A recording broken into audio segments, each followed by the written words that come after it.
Assalamualaikum warahmatullahi wabarakatuh. Selamat malam teman-teman. Kali ini aku mau sedikit share ke kalian ya tentang eh, pengalaman aku ya, walaupun masih dalam tahap belajar. Kemarin kan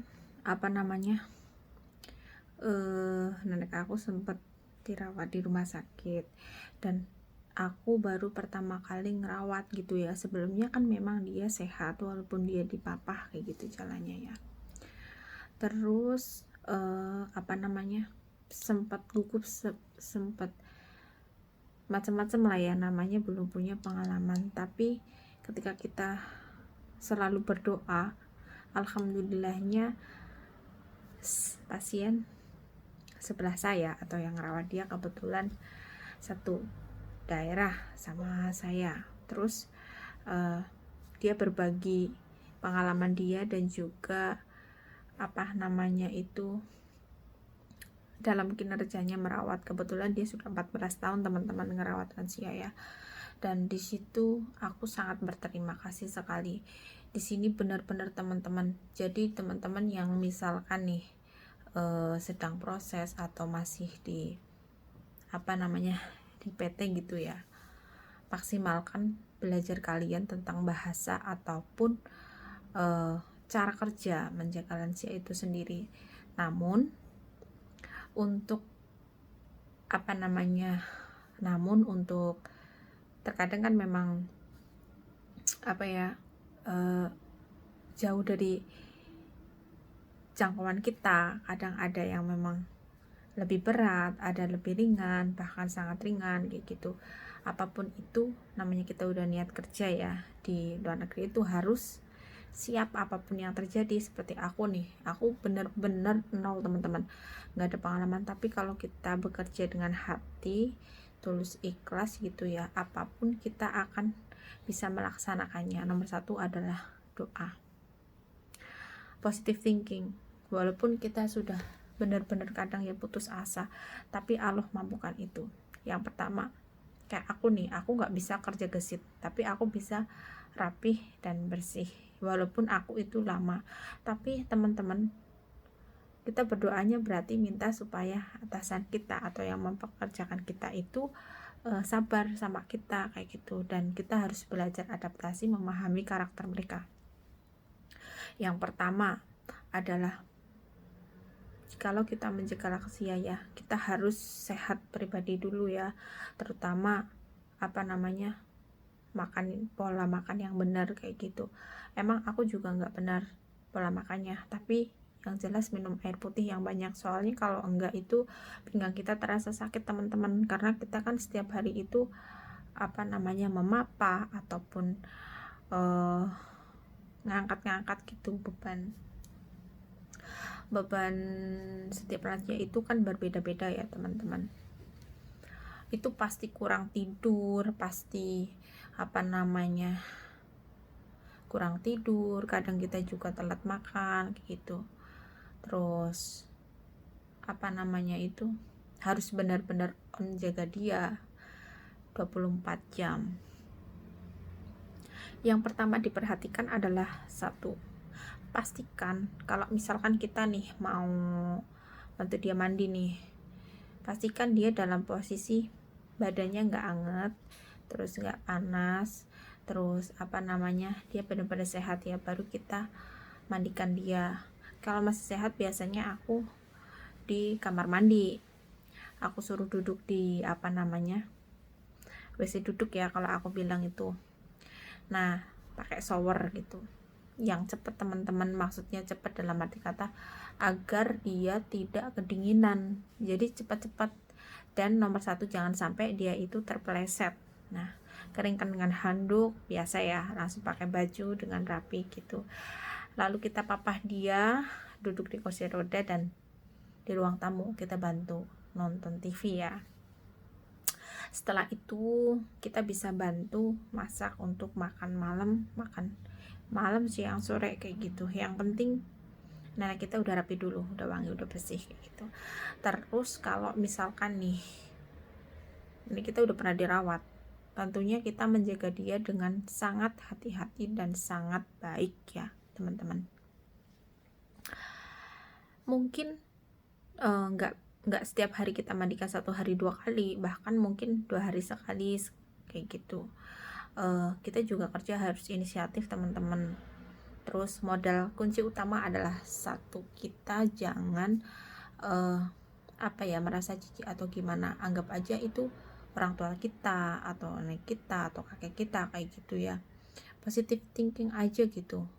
Ketika kita bekerja dengan hati yang tulus, insya Allah semua berjalan lancar, walaupun terkadang juga banyak hambatan ya. Kalau kayak aku terkadang itu mungkin karena kurang tidur, capek, terkadang juga ada problem pribadi ya. Terkadang rasanya tuh kayak nggak sabar gitu, tapi sekilas udah sabar lagi, bener lagi, aktivitas lagi dengan semula kayak gitu. Terus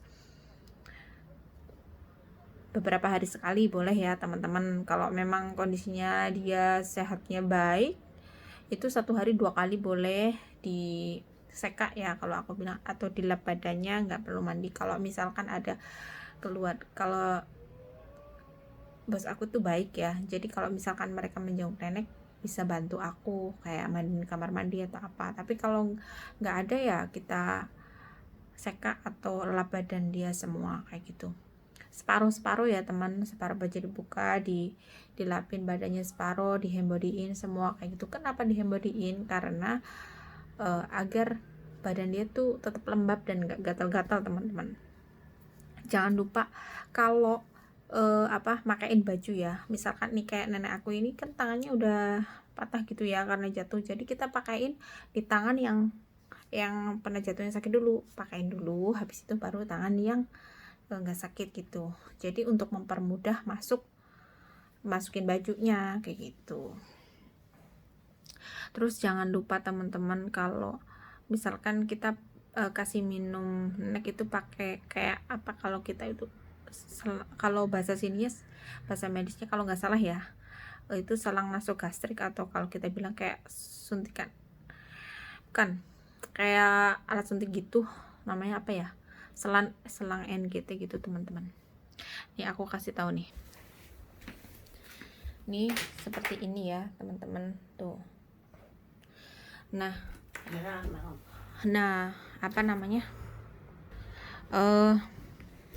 jadi kita kalau misalkan kita mau masukin susu ya teman-teman, itu kita tekuk dulu selangnya baru kita masukkan gitu. Kalau misalkan nenek kita itu batuk, cepat-cepat ditekuk agar air susunya itu tidak mengalir ke tenggorokan menuju ke tenggorokan menuju ke perut ya, kayak gitu teman-teman, karena dia bisa tersedak dan juga batuk. Terus pastikan sebelum kita memberikan susu itu kita cek dulu nih, kalau bahasa sininya itu panco ya kalau nggak salah, itu kita bisa cek di dalam pertenek itu makanannya udah dicerna belum. Biasanya kalau belum dicerna itu ada berapa cc berapa mili gitu di alat takarnya itu, kayak mirip suntikan gitulah teman-teman. Nanti aku bisa kasih tahu contohnya kalau aku lagi kasih minum susu ya teman-teman. Terus Hansaplast ya kalau sini bilang, kayaknya oke pang gitu ya, yang ditaruh di sana ini di hidung itu 1 hari bisa ganti 1 atau 2 kali Hansaplast. Terus apalagi ya, jangan lupa sebelum kasih susu itu kita tepuk punggung, kita pijet supaya dia nggak batuk-batuk terus, dahaknya juga encer gitu. Soalnya kalau musim dingin itu gampang banget banyak dahak di tenggorokannya kayak gitu, dan nenek itu nggak nyaman karena kan dipasang selang di sini. Terus kalau kita mau naruh nenek dari kursi roda atau kursi roda ke bed gitu ya, ke tempat tidur, kita pastikan kita angkat atau ambil celana yang di punggung. Fungsinya jangan badannya, karena kalau kita ngangkat badannya nanti kita nggak kuat ya, berat. Kalau kita nariknya, ngangkatnya pakai celana yang bagian belakang, itu mempermudah kita untuk menaruh nenek ke kursi roda duduk ya, kayak gitu. Apalagi ya, pastikan kalau kita udah makain pampers ya, itu apa ya namanya, jangan di atas pinggang, agak di bawah pinggang gitu, jadinya nggak jadinya pas dan nyaman gitu. Kan kalau kita makan pampers itu kan ada pampers yang besar dan kecil. Kalau yang kecil itu mirip kayak pembalut ya teman-teman. Fungsinya itu biar nggak bocor, biar kotorannya tuh di pampers yang kecil itu, yang kayak pembalut itu, jadi nggak melebar kemana-mana, ke pantat atau ke apa. Kalau cuma pakai pampers yang besar doang, itu pasti akan berantakan gitu ya. Terus apalagi ya, kalau misalkan itu memang kesehatannya baik, walaupun makanya itu cair pakai selang, kita bisa bikin jus ya teman-teman, tapi bener-bener takaran airnya yang pas, jadi bisa lancar gitu ya, bisa dimasukin ke selangnya gitu.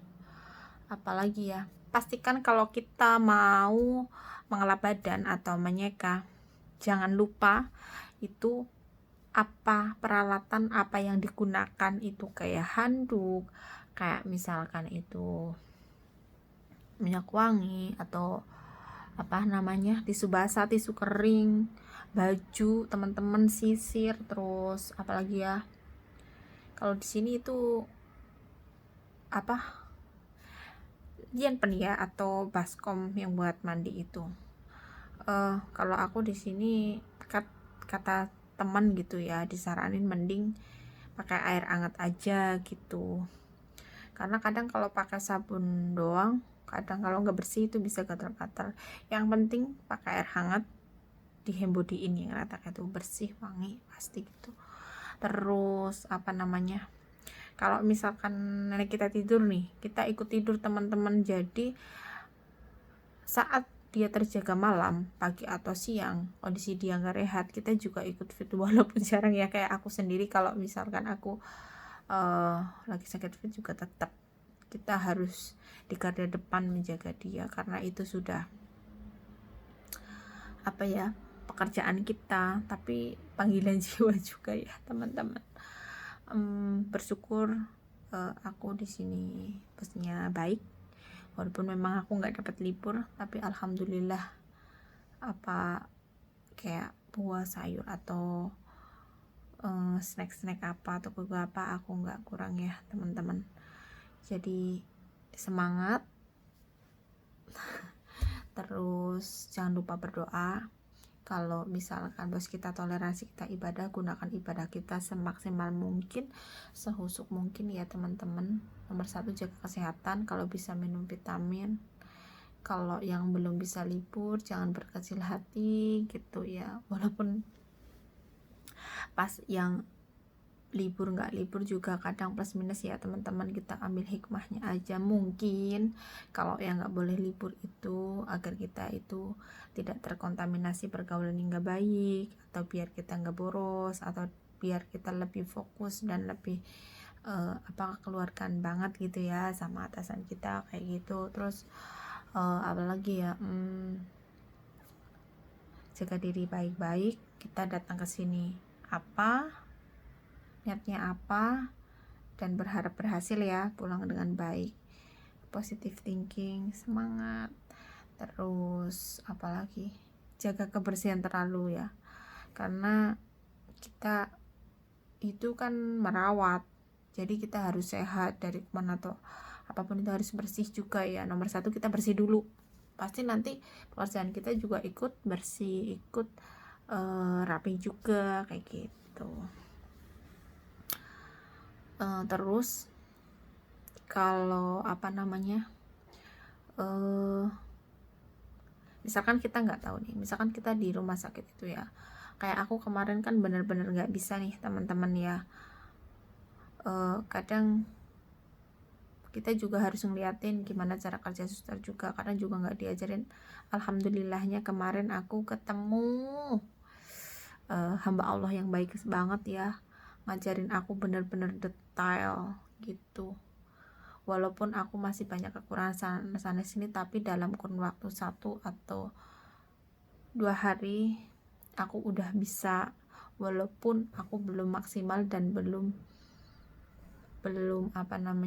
bener-bener lihai ya teman-teman, karena kan daya tangkap kita masing-masing, kecepatan kita dalam kinerja kita juga masing-masing nggak sama kayak gitu.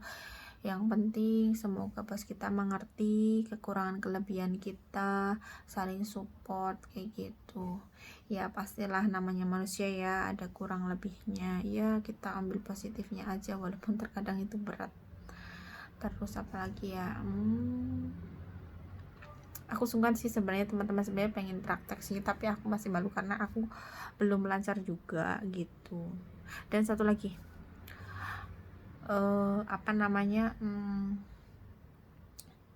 menurut aku memang iya ya, kadang aku berpikir yang penting kerja oke, bahasa nggak begitu bisa nggak masalah, tapi teman-teman ketika bahasa kita itu nggak lancar, benar-benar kita itu kayak nggak tahu jalan, nggak tahu